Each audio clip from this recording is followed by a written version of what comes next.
Hi, I'm Violet Fox. Today I'm going to be reading slash talking a little bit about what I wrote the other day about names. Let's get into it. The name you were assigned at birth is likely not your real name or your true name. It's only the name somebody else wanted you to have. You must take time to search your internal world enough to find that answer.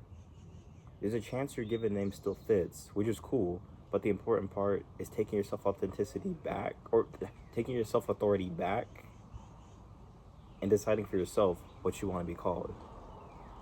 The fact that people feel binded to their legal name is unfortunate and shows the manipulation in society and the system. A good system wouldn't try to bind you to an identification you didn't even choose. I think culture in general is a little bit backwards in a sense, where you're told you have no say so in what you want to be called. And that's outrageous. I understand needing something to call your kids until they get old enough to choose. The parent can call them whatever, but that's not the child's name. Only the child themselves can choose that as they age and as they grow. I really feel like it should be more of an initiation thing. Like, parents can give their child a name, but as they grow, the kid should be encouraged to learn what they want to be called. And if they still want to go by their given name or the parent name that the parents gave them, then that's fantastic. But if they also find one that fits better, that's also fantastic.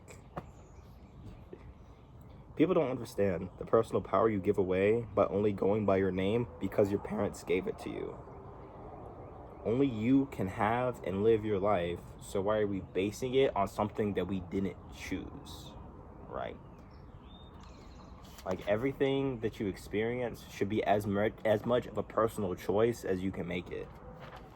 And that especially holds true to your name, because you write it down everywhere. You say it every time. Like, something so personal, it should be your choice. Like, it should be something that you wanted. To the people whose parents might take it disrespectfully, just think about why.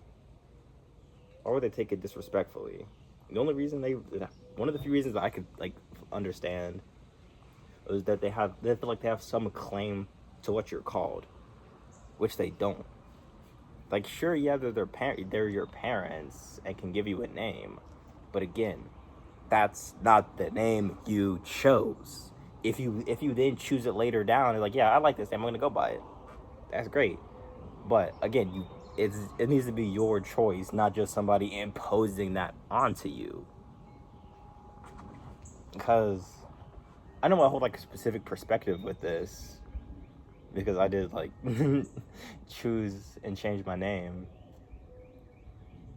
Like, I don't know. Ever since I was like little, like 6 or 7, I always like thought about going by something different or just going by Silver or Shadow or something, which is funny.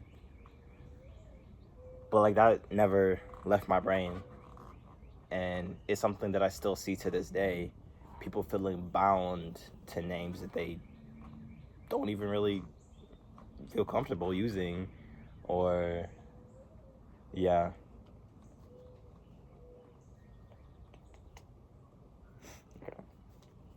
Obviously, you can't make somebody call you something different, but it will expose who's actually there for you. Because no one who genuinely cares about you, will have a problem calling you something different. Let me say that again. If somebody actually cares about you, they're not going to have a problem calling you something different. Like, I mean, does it take time to adjust? Yes, because even it takes time to adjust yourself. That's not what I'm saying. I'm saying, like, if somebody's like adamant about using your old name when you're telling them your new name, again, that's just bad company. That's just not somebody you want to be around, because it's just exposing them for wanting to hold on for whatever reason, right? Because it shows that they're based in holding on to the past and negativity. Because if we're focused on letting go and just experiencing something rather than holding on to it, then the name that you go by should not impact literally anything besides yourself and your identification. Like, if you changing your name causes somebody else to act a different way, that's on them. not on you. That's them being weird, because they're weird. Like, it will just expose the oddness in the people that you're around. But does that make them bad people? Not necessarily. People are way more nuanced to just there's way more nuance to people than just being able to tag them good or bad, because somebody can, for whatever reason, like your parents could feel disrespected about you changing your name, but if there's still like decent people all around, there's just some wiring that they can't let go of. But again, if somebody is taking it disrespectfully that you're changing your name, that's on them for being weird, because they don't have any say-so to your name, to what you go by. That's up to you to decide. That's what I'm trying to push here. Because again, my biggest thing is self-authenticity and self-expression in every facet possible. Every facet. And the name is definitely a big one, because it's an identification tag. You know, it's a word that you could try to find or make personal to your experience and to how you feel things. Like my name, Epsilon.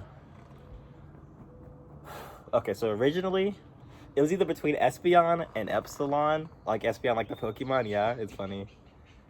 But then I decided on Epsilon, which I liked it. Also thought about Apollo for a little bit. But yeah. It's hot out here.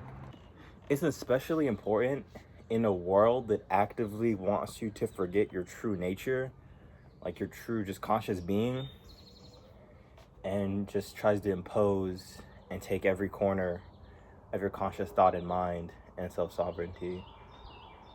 So it's really important to be able to express yourself truthfully and authentically, shamelessly, obviously without hurting anybody, intentionally, in every aspect that you can. So I just wanted to share that to hopes it provided confirmation for somebody going through the same experience, or it opened up your brain a little bit to another way of thinking. That's all. I'm not trying to change, or, well, I guess partially. Like, I'm mainly trying to get people to listen to their own inner world and inner dialogue and make choices based upon what they feel is best for them versus what other people or society thinks is best for them, because there's no way anybody else can tell you what's best for you. Only you can tell you what's best for you. Sure, other people can have opinions, and some are valid and some are less valid, but nobody can replace your own internal voice. Like for me, someone can tell me you gotta eat spinach, you gotta eat lettuce, you gotta eat all these green things. But for me personally, like that's good information. Like, yes, you should like eat more greens and salads and whatnot. But for me, I'm allergic to lettuce. I'm allergic to spinach. I'm allergic to a lot of fruits. So it doesn't exactly apply to me. So I have to take my own intuition and my own discernment, which discernment is just like your internal, how am I describe it? Your internal mechanisms for making stuff make sense. You gotta feel it in your body when something makes sense, when something doesn't make sense, or you need more clarification. Like, you'll feel it within your body. Okay, it's gonna slightly off topic. Not bad though, but yeah, that's all I have for now. Thank you. I really appreciate it.